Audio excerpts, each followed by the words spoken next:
Hi everyone. I am trying something new. Okay. So, since a year ago, the last time I recorded, the girls and I have all just been growing up, right? And things are changing, the world is changing, and life is changing. And I'm just mixing things up.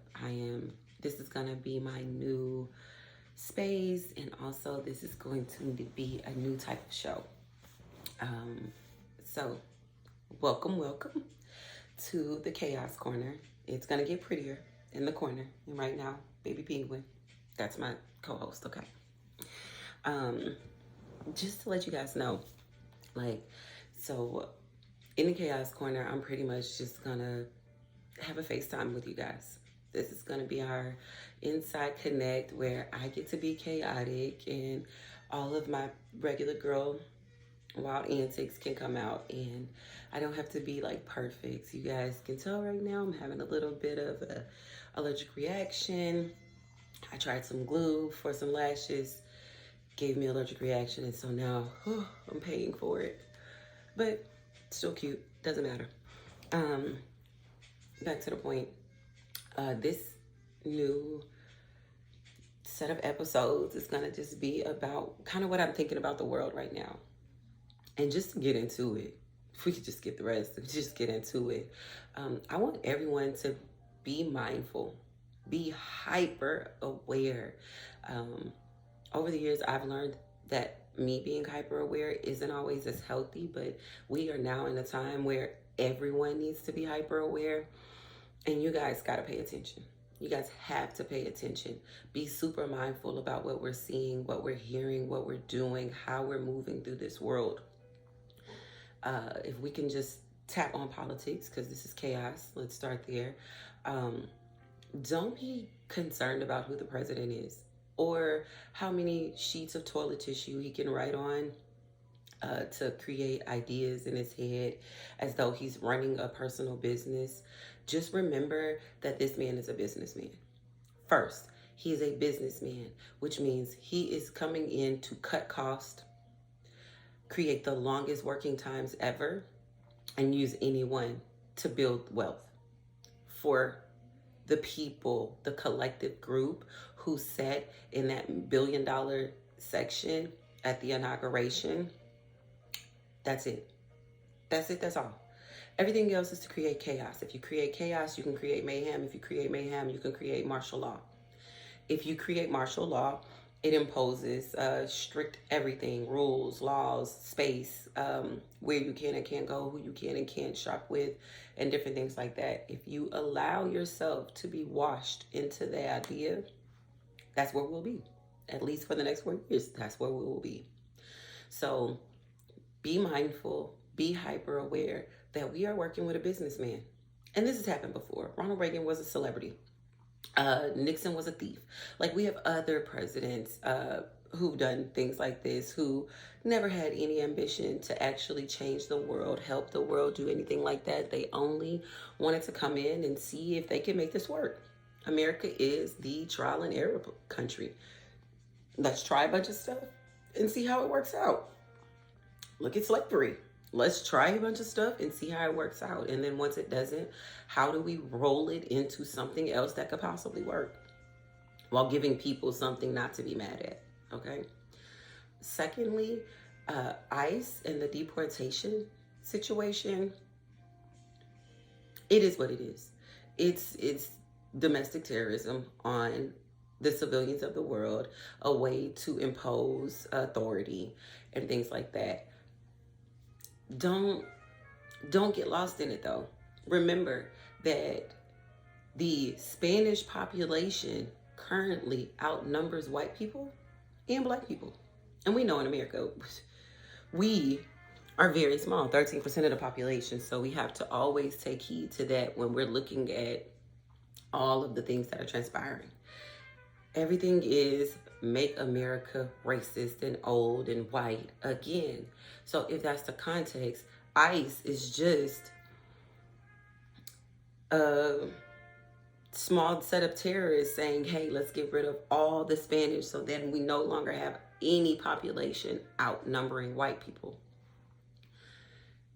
stand up, fight for yourselves, protect yourselves, make sure that people who are using ICE as a tool of terrorism, make sure they get what they deserve, um, and just continue on. We have to move through this with our brains.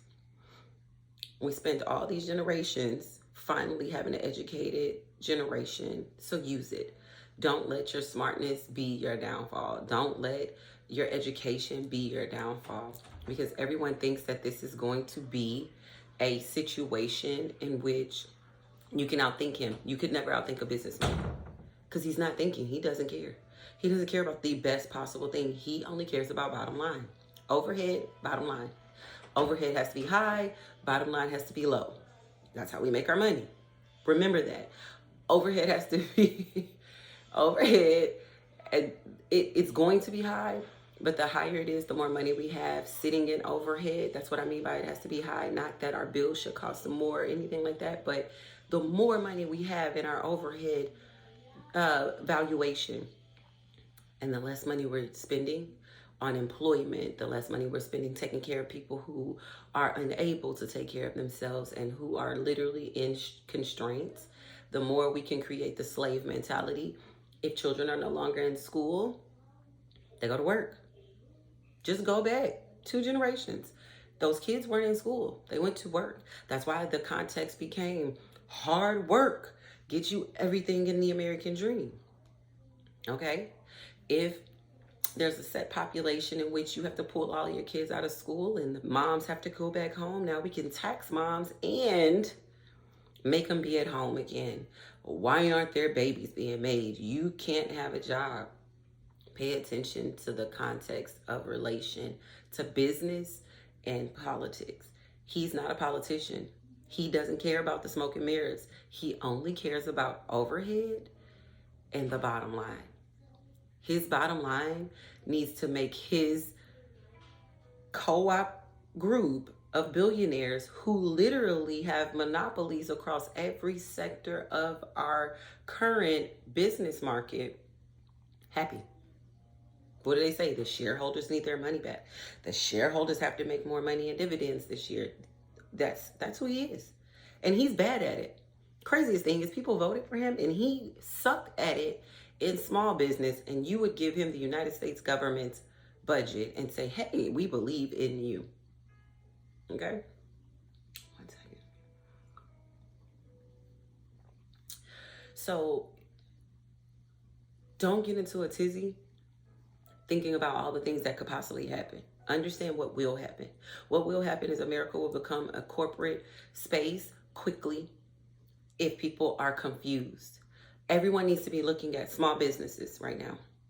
All of these major corporations, Target is just the first one on my mind, but there are a slew of them who are rolling back their DEI. That means that any inclusivity, I don't care who, how, and what color you are, baby.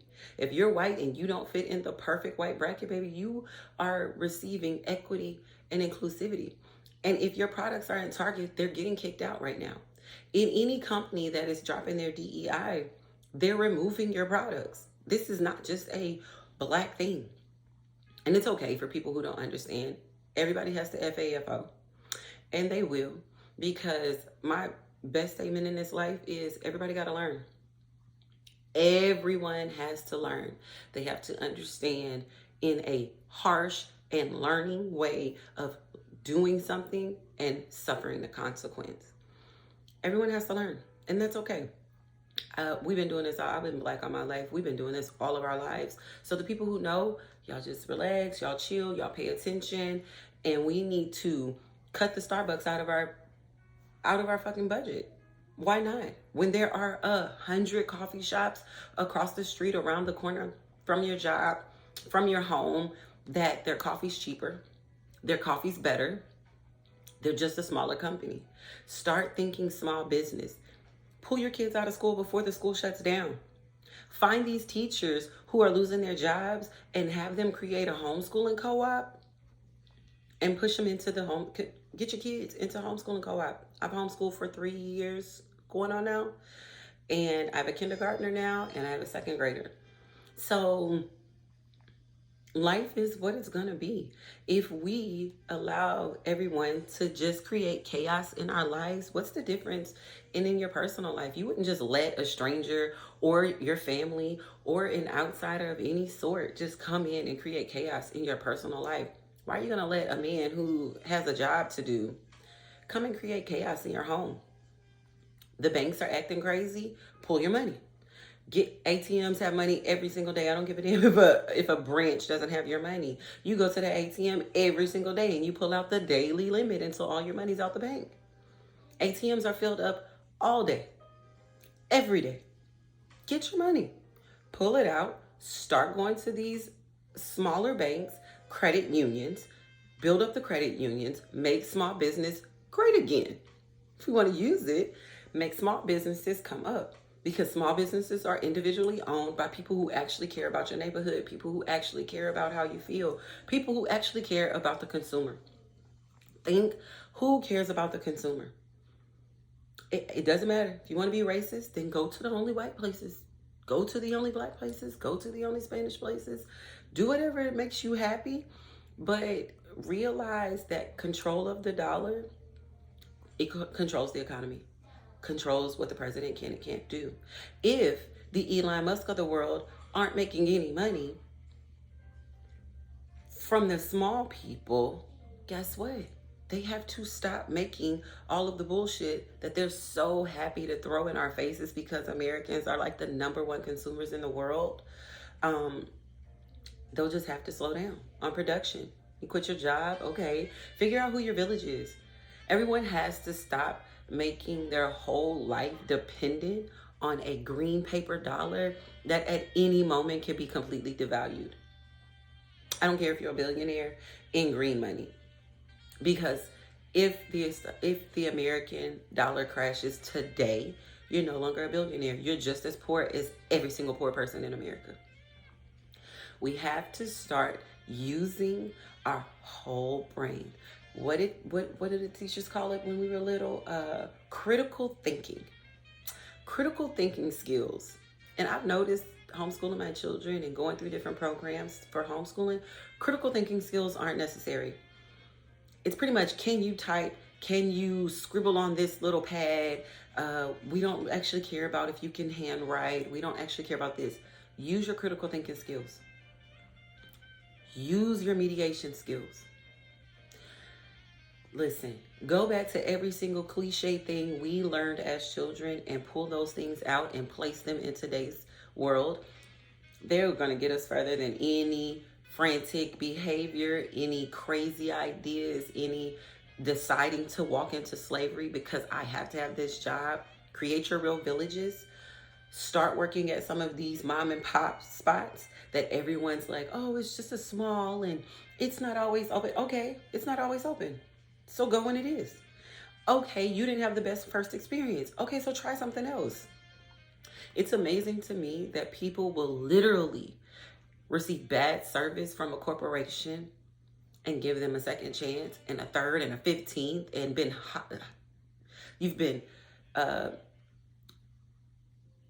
really disrespected, thrown under the bus by these corporations, and you keep spending your money there and you keep forging new innovative things for them to do because you're placing your dollars there. But if a small business messes up your order one time, messes up one cupcake, accidentally puts sugar in your coffee, like we can't dump it and make another cup of coffee. It's like, oh, this is the worst business I've ever experienced and I'll never go back there. And this is why I don't shop small. This is why I don't shop black. This is why I don't go to the Spanish things. This is why I don't deal with Asian people. First of all, you're just hateful. Just accept it in your hearts. Just take it in. Deep breath, deep breath. You're just a hateful person. You didn't want to shop there at first. You just needed an excuse on why to make this a big situation. Outside of that, suck it the fuck up. Like, big straw. First thing I ever heard in the Marine Corps was, get your big straw. Because you're going to have to suck up a lot of shit that you're whining about because no one cares. No one cares. Because that company is still going to have other shoppers who never had that crazy experience you had. Unless you're completely disrespected at this place. And what I mean is, if someone who works there disrespects you, get their manager, get the owner, do what you're supposed to do to get the resolve that you need. If you cannot get that, stop frequenting that company. That's it. That's all. You don't have to just smack your little nasty opinion all over the internet because you had a bad experience. What if you were just having a bad day that day and that experience wasn't that dramatic, but now you've ruined someone's small business because you don't know how to manage your emotions? If you were at Target, Walmart, Lowe's, any other store, Amazon, no one would give a shit. None of those corporations give a shit about how you feel. None of them care. None of them are going to jump out the roof and be like, oh, this one customer. No, there's billions of customers. They don't give a damn about you. But you would sacrifice and sabotage a small company, a small business that literally thrives on making customer experiences their entire business. They wouldn't make these small businesses. You guys don't understand how much the cost of doing business really is. If you guys think that people are out here just creating businesses for money. Real business owners know there's no money in it most of the time. You spend way more than you ever make. You have to take advantage somewhere, somehow, on products, on pricing, on somehow to get to the money. You just have to. That's why these small businesses sell to corporations so that they can get the money finally. Because after you do the passion so long and so many people are whining, complaining, bitching, and moaning, you get tired of it because you're not making enough in reality. So try it. Let's start frequenting everything neighborhood. If you know a girl who makes soap and it's good soap for you, tell people, buy that soap. Start having a line at that girl's door. If you know a man who's a great mechanic and he hasn't had any form of like training or anything like that, but he's been doing this for 30 years, start telling everybody to take their car. Have him come. Hey, do a mobile service, sir. Do this. How about you do that? Don't worry about that. Like, listen, if you just do this, record yourself so you can make your business.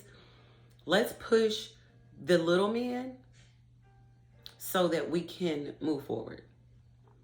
Because these big corporations, these 5 to 6 big corporations who are all owned by a very few, and sometimes one, but they're serving us food, oil, medication, bed sheets, dirt, poison, plastic. How? Let's let them be. Let's let them fail, let them falter, let them understand that oligarchy is not what we want, that totalitarianism is not what we want, that any form of a non-capitalist or